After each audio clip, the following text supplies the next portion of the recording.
ರೈಸನ್ನು ನೋಡುವಾಗನೇ ಖುಷಿ ಆಗುತ್ತೆ, ಅಷ್ಟು ಚಂದ ಬಂದಿದೆ ರೈಸ್. ವಾವ್, ನೋಡಿ ಒಳ್ಳೆ ದಮ್ ಬಂದಿದೆ.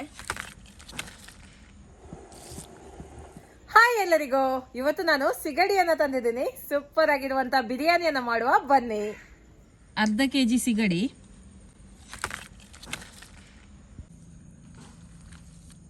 ನೋಡಿ ಎಷ್ಟು ದೊಡ್ಡ ಸಿಗಡಿ ನೋಡಿ. ತಲೆಯನ್ನು ಫಸ್ಟಿಗೆ ತೆಗಿಬೇಕು ನೋಡಿ. ಈ ಸಿಗಡಿಯ ತಲೆಯನ್ನು ವೇಸ್ಟ್ ಮಾಡುವ ಬದಲು ಇದರಲ್ಲಿ ಒಂದು ಒಳ್ಳೆ ರೆಸಿಪಿನ ಹೇಳಿಕೊಟ್ಟಿದ್ದೇನೆ, ಬೇಕಿದ್ರೆ ನನ್ನ ಚಾನಲಲ್ಲಿ ನೋಡ್ಬೋದು.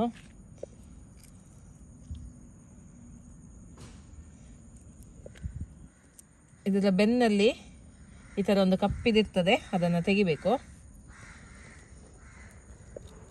ಸುಲಭ ತೆಗಿಲಿಕ್ಕೆ, ಚಾಕುವಿನಲ್ಲಿ ಹೀಗೆ ಮಾಡಿ ತೆಗೆದ್ರೆ ಆಯಿತು. ನೋಡಿ ಈ ಥರ ಇರ್ತದೆ. ದೊಡ್ಡ ಸಿಗಡಿಯಲ್ಲಿ ಸ್ವಲ್ಪ ಜಾಸ್ತಿನೇ ಇರೋದು.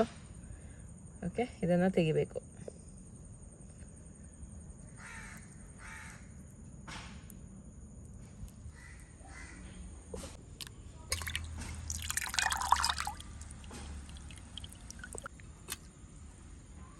ಈಗ ಇದನ್ನು ಮ್ಯಾರಿನೇಟ್ ಮಾಡುವ. ಕಲ್ಲುಪ್ಪು,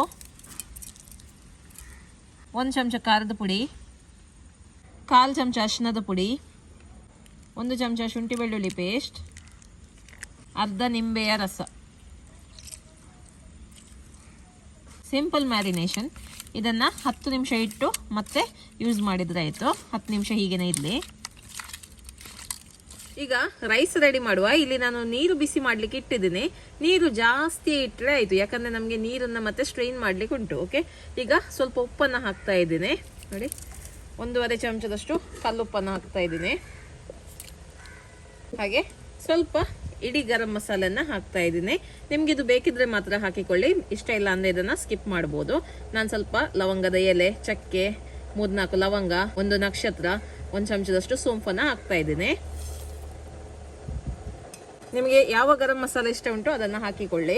ಹಾಗೆ ನೋಡಿ, ಸ್ವಲ್ಪ ತುಪ್ಪವನ್ನು ಕೂಡ ಹಾಕ್ತಾ ಇದ್ದೀನಿ. ರೈಸ್ ಉದುರಾಗಿ ಬರುತ್ತೆ, ಮುದ್ದೆ ಮುದ್ದೆ ಆಗೋದಿಲ್ಲ. ಹಾಗೆ ಇದಕ್ಕೆ ನಾನು ಅರ್ಧ ನಿಂಬೆಯ ರಸವನ್ನು ಕೂಡ ಹಾಕ್ತೇನೆ. ರೈಸ್ ತುಂಬಾನೇ ಚೆನ್ನಾಗಿ ಬರುತ್ತೆ. ಓಕೆ, ಇನ್ನು ಒಳ್ಳೆ ಒಂದು ಕುದಿ ಬಂದರೆ ಆಯಿತು. ನೀರು ಕುದಿತಾ ಉಂಟು. ಈಗ ಬಾಸ್ಮತಿ ರೈಸನ್ನು ಹಾಕುವ. ಇದನ್ನು ನಾನು 20 ನಿಮಿಷ ನೆನೆಸಿಟ್ಟಿದ್ದೆ.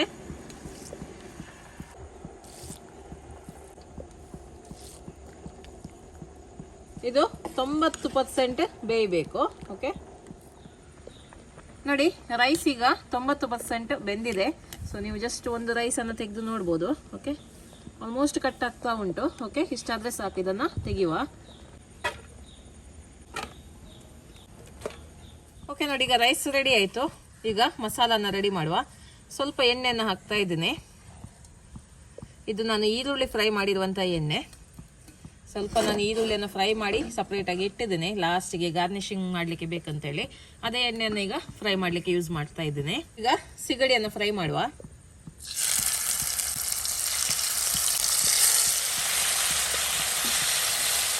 ಓಕೆ ನೋಡಿ, ಇದಾಗಿದೆ, ಒಳ್ಳೆ ಬೆಂದಿದೆ. ಇದನ್ನು ತೆಗೆದು ಬಿಡುವ.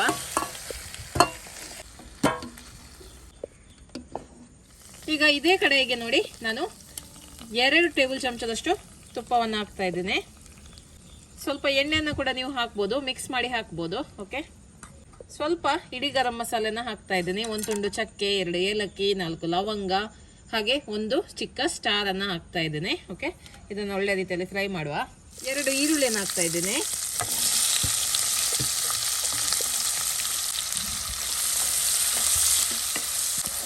ಈರುಳ್ಳಿ ಒಳ್ಳೆ ಸಾಫ್ಟ್ ಆಗಬೇಕು, ಕೆಂಪಾಗಬೇಕು. ಸ್ವಲ್ಪ ಉಪ್ಪನ್ನು ಇವಾಗಲೇ ಹಾಕುವ, ಆವಾಗ ಈರುಳ್ಳಿ ಬೇಗನೆ ಕೆಂಪಾಗುತ್ತೆ.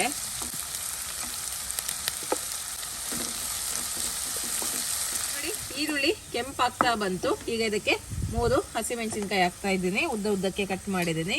1 ಟೇಬಲ್ ಚಮಚದಷ್ಟು ಶುಂಠಿ ಬೆಳ್ಳುಳ್ಳಿ ಪೇಸ್ಟ್, 2 ಟೊಮೆಟೊವನ್ನು ಹಾಕ್ತಾ ಇದ್ದೀನಿ.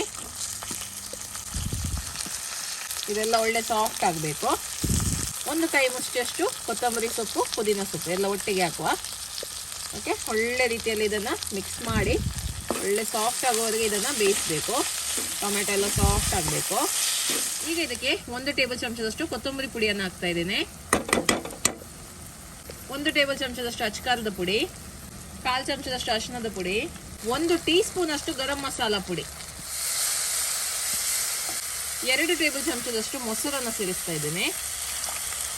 ಜಾಸ್ತಿ ಮೊಸರು ಬೇಡ, ಟೊಮೆಟೊ ಕೂಡ ಹಾಕಿದ್ದೇವೆ. ಮೊಸರು ಹಾಕಿದ್ರೆ ಮಾತ್ರ ಗ್ರೇವಿ ತುಂಬ ಟೇಸ್ಟಿಯಾಗಿ ಬರುತ್ತೆ, ಅದಕ್ಕೆ ಹಾಕೋದು. ನಿಮಗೆ ಹಾಕಲಿಕ್ಕೆ ಮನಸ್ಸಿಲ್ಲ ಅಂದರೆ ಇದನ್ನು ಸ್ಕಿಪ್ ಕೂಡ ಮಾಡ್ಬೋದು. ಈಗ ಫ್ರೈ ಮಾಡಿರುವಂಥ ಪ್ರಾನ್ಸನ್ನು ಹಾಕುವ. ಒಳ್ಳೆ ಬೇಯಲಿ. ಉಪ್ಪು ನಾನು ಹಾಕುವುದಿಲ್ಲ, ಆಲ್ರೆಡಿ ಆವಾಗ ಹಾಕಿದ್ದೇನೆ. ನೋಡಿಕೊಂಡು ಬೇಕಿದ್ರೆ ಮಾತ್ರ ಉಪ್ಪು ಸೇರಿಸಿದ್ರೆ ಆಯಿತು. ನೋಡಿ, ಈಗ ಪ್ರಾನ್ಸ್ ಮಸಾಲ ರೆಡಿಯಾಗಿದೆ. ತುಂಬಾ ಚೆನ್ನಾಗಿ ಕಾಣಿಸ್ತಾ ಉಂಟು. ಓಕೆ, ಈಗ ನೆಕ್ಸ್ಟ್ ದಮ್ ಕೊಡ್ಲಿಕ್ಕೆ ಉಂಟು. ದಮ್ಮನ್ನು ಕೊಡುವ. ಪಾತ್ರೆಯನ್ನು ಇಟ್ಟಿದ್ದೇನೆ ಗ್ಯಾಸ್ ಮೇಲೆ. ಇದರ ಅಡಿಯಲ್ಲಿ ನಾನೊಂದು ಕಬ್ಬಿಣದ ಕಾವಲಿಯನ್ನು ಇಟ್ಟಿದ್ದೇನೆ. ನೋಡಿ, ಡೈರೆಕ್ಟ್ ಆಗಿ ಹೀಟ್ ಆಗಬಾರ್ದು ಅಂತ ಹೇಳಿ ಲೋ ಫ್ಲೇಮಲ್ಲಿ ಇಟ್ಟು ದಮ್ ಕೊಡ್ಲಿಕ್ಕೆ. ಓಕೆ, 1 ಚಮಚದಷ್ಟು ತುಪ್ಪವನ್ನು ಹಾಕ್ತಾ ಇದ್ದೀನಿ. ಫಸ್ಟಿಗೆ ನೋಡಿ, ರೈಸ್ ಲೇಯರನ್ನು ಹಾಕುವ.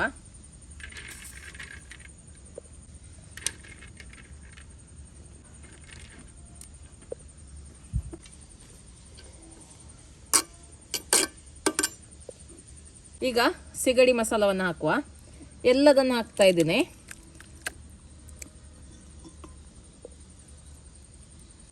ಚೆನ್ನಾಗಿ ಸ್ಪ್ರೆಡ್ ಮಾಡುವ ಇದನ್ನು.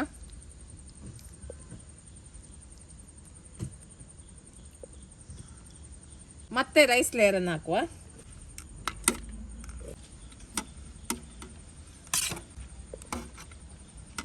ಸ್ವಲ್ಪ ಫುಡ್ ಕಲರನ್ನು ಹಾಕ್ತಾ ಇದ್ದೀನಿ, ಯೆಲ್ಲೋ ಫುಡ್ ಕಲರ್. ಬೇಕಿದ್ರೆ ಮಾತ್ರ ಹಾಕಿಕೊಳ್ಳಿ. ತುಪ್ಪ, ಸ್ವಲ್ಪ ಕೊತ್ತಂಬರಿ ಸೊಪ್ಪು, ಪುದೀನ ಸೊಪ್ಪು, ಬೇಕಿದ್ರೆ ಗೋಡಂಬಿ ದ್ರಾಕ್ಷಿಯನ್ನು ಫ್ರೈ ಮಾಡಿ ಹಾಕ್ಬೋದು. ಹಾಗೆ ಫ್ರೈ ಮಾಡಿರುವಂಥ ಈರುಳ್ಳಿ ಇದು ಹಾಕಿಕೊಳ್ಳಿ, ತುಂಬ ಒಳ್ಳೆಯದಾಗ್ತದೆ. ಲೋ ಫ್ಲೇಮಲ್ಲಿ 15 ನಿಮಿಷ ದಮ್ಮನ್ನು ಕೊಡಬೇಕು. 15 ನಿಮಿಷ ಆಯಿತು ನೋಡಿ, ಒಳ್ಳೆ ದಮ್ ಬಂದಿದೆ. ಓಕೆ ನೋಡಿ, ಸೂಪರಾಗಿ ಬಂದಿದೆ ಪ್ರಾನ್ಸ್ ಬಿರಿಯಾನಿ. ರೈಸ್ ನೋಡಿ ಎಷ್ಟು ಚೆನ್ನಾಗಿ ಬಂದಿದೆ ಅಂತ, ಉದುರಾಗಿ ಬಂದಿದೆ, ಸೂಪರ್ ಆಗಿದೆ.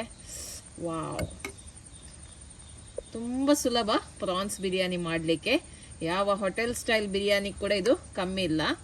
ಓಕೆ, ಟೇಸ್ಟ್ ಮಾಡಿ ನೋಡುವ. ಓಕೆ, ಪ್ಲೇಟಿಗೆ ಹಾಕ್ತಾ ಇದ್ದೀನಿ ನೋಡಿ. ಆಹಾಹಾ,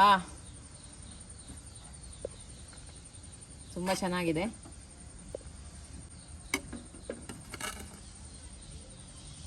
ನೋಡ್ಲಿಕ್ಕಂತೂ ತುಂಬಾನೇ ಚೆನ್ನಾಗಿದೆ. ಕಲರ್ ಆಗಲಿ, ಆ ರೈಸನ್ನು ನೋಡುವಾಗನೇ ಖುಷಿ ಆಗುತ್ತೆ, ಅಷ್ಟು ಚಂದ ಬಂದಿದೆ ರೈಸ್. ವಾವ್, ಟೇಸ್ಟ್ ಮಾಡ್ತಾ ಇದ್ದೀನಿ. ಅದ್ಭುತ ರುಚಿ ಆಯ್ತಾ, ತುಂಬ ಚೆನ್ನಾಗಿ ಬಂದಿದೆ ಪ್ರಾನ್ಸ್ ಬಿರಿಯಾನಿ. ಚಿಕನ್ ಬಿರಿಯಾನಿಗಿಂತ ಪ್ರಾನ್ಸ್ ಬಿರಿಯಾನಿ ತುಂಬಾ ಚೆನ್ನಾಗಿದೆ. ಫ್ಲೇವರ್ ಎಲ್ಲ ತುಂಬ ಚೆನ್ನಾಗಿದೆ.